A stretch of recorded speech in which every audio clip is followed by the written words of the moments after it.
Kamusta? Ako nga pala si John Etiquette.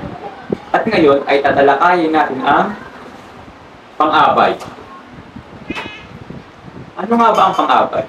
Ang pang-abay ay binibigyan natin o naglalagdag tayo ng karagdagang impormasyon. Ito ay isang kilos o katangian. Ang pang-abay ay may tatlong uri.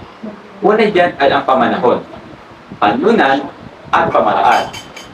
Bukod dito, ang pang-abay ay mahalagang bahagi ng wika dahil nagbibigay ito ng dagdag na detalye at linaw sa ating pangungusap.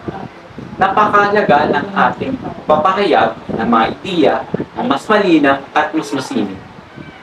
Unang halimbawa dyan ang pang-abay na pamanhod. Tuwing umaga, nag-iensayo si Ana. Kailan nag-iensayo si Ana? Tuwing umaga. Pangalawang halimbawa ng pang-abay ng panlunan. Sa parke, naglalaro ang mga bata. Saan naglalaro ang mga bata? Sa parke. At ang huling halimbawa sa pang-abay ay ang pamaraan. Mabilis tumakbo ang atleta. Paano tumakbo ang atleta? Mabilis. Dahil dyan, magbibigay ako ng mga katanungan patungkol sa pang-abay.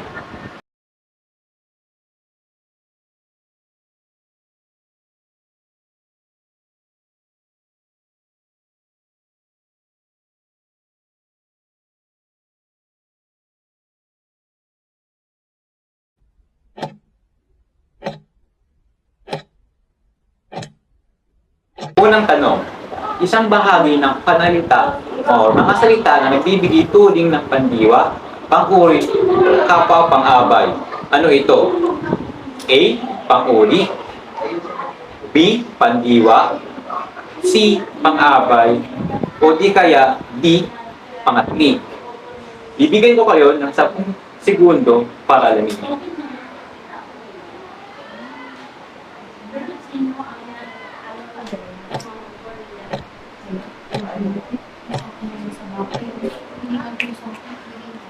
Ang tamang sagot ay C, pang-abay. Ibig sabihin, binibigyan nito ng karagdagang impormasyon ang isang kilos, katangian o iba pang pang-abay. Pangalawang tanong, nagsasaad kung kailan ginanap ang kilos. Ano ito? A. Pamanahon, B. Panlunan, C. Pamaraan, or D. Pang-agaw. Bibigyan ko kayo ng 10 segundo para alamin ito.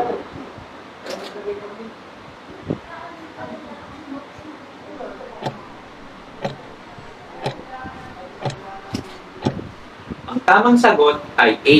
Pamanahon. Ang pang-abay na pamanahon ay nagpapahayag kung kailan ginanap ang kilos, pangyayari sa isang pangungusap.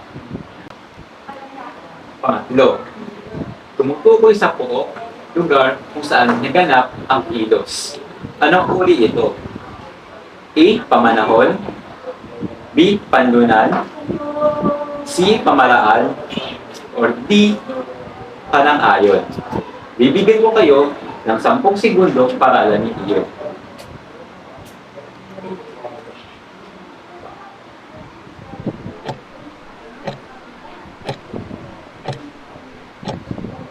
Ang tamang sagot ay B. Panlunan. Ang pang-abay na panlunan ay nagpapahayag ng pook o lugar kung saan naganap ang kilos sa isang pangungusap. Pang-apat, pang-abay na nagsasaad ng walang katiyakan ng isang kilos. Anong uri ito? A. Pamaraan, B. Pang-agaw, C. Panunuran, or D. Panulan. Bibigyan ko kayo ng 10 segundo para alamin ito.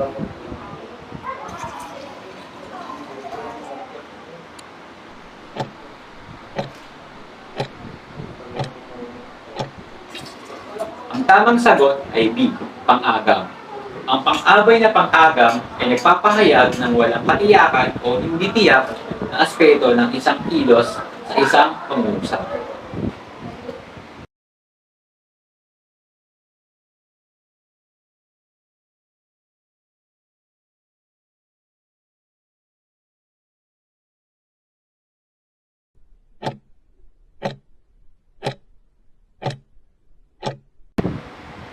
Ngayon, magbibigay ako ng pang-abay na pangungusap. Simulan na natin. Pang-lima, pang-abay o ano ang pang-abay na pangungusap na si Maria ay nagpunta sa palengke ng maaga. Anong uri ng pang-abay ito? A. Maaga. B. Pumunta. C. Sa palengke. Or D. Nang. Bibigyan ko kayo ng 10 segundo para alamin ang pangungusap na ilog.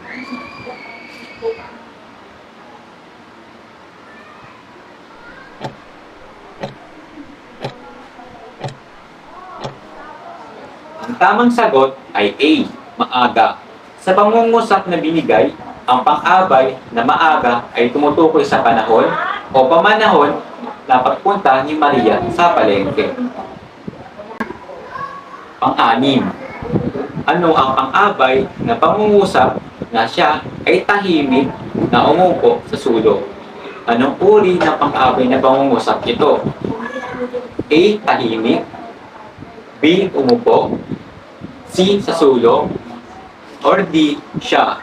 Ibigay ko kayo ng 10 segundo para alamin ang pangungusap ng pang-abay.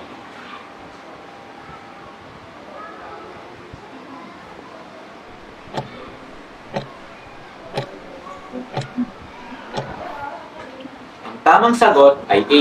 Tahimik. Sa pangungusap na binigay, ang pang-abay na tahimik ay naglalarawan sa paraan o kalagayan kung paano mo po siya sa sulok. Pinakita nito ang pagiging tahimik sa kilos o pagbuto. Pang-pito, ano ang pang-abay na pangungusap na hinanda niya ng maigi ang kanyang proyekto? Anong uri ng pang-abay na pangungusap ito? A. Ng maigi. B. Kanyang. C. Hinahanda. Or D. Proyekto. Bibigyan ko kayo ng 10 segundo para alamin ang pang-abay na pangungusap na iyon.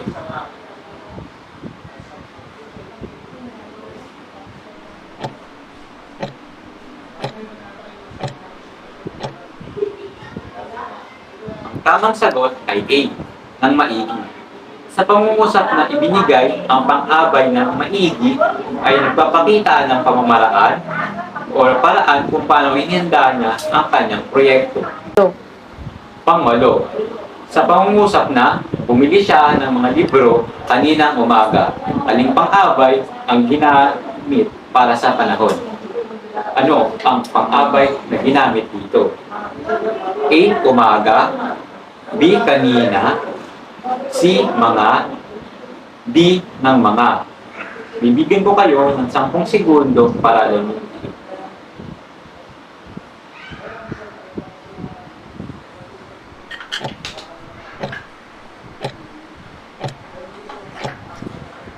Ang tamang sagot ay B. Kanina. Sa pangungusap na ito, ang pang-abay na kanina ay tumutukoy sa panahon kung kailan naganap ang kilos ng pagbili ng mga libro. Pang-siyam, aling pang-abay ang maaaring gamitin sa pangungusap na palagi siyang nag-aaral ng mabuti para sa kanyang mga pagsusulit? Anong uri na pang-abay ang pangungusap na ito? A. Mga. B. Siyang. C. Mabuti. Or D. Palagi.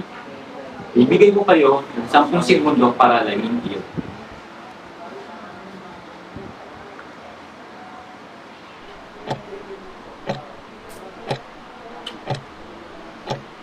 Ang tamang sagot ay D. Palagi.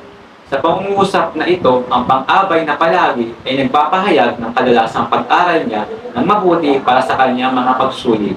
Ipinakita nito ang kahulugan ng pangungusap na siya ay lagi nag-aaral na mabuti at nagpapahiwatig ng kahandaan at determinasyon sa pag-aaral. At ang panghuli, pang-10. Anong pang-uri ng pang-abay ang ginamit sa pangungusap na ito? Lubos akong nagpapasalamat sa iyong kabutihang loob. Anong uri ng pang-abay ito? A. Pamanahon. B. Pamaraan. C. Lugar. or D, kadahilanan. Bibigyan ko kayo ng 10 segundo para alamin ang pang-abay na ano.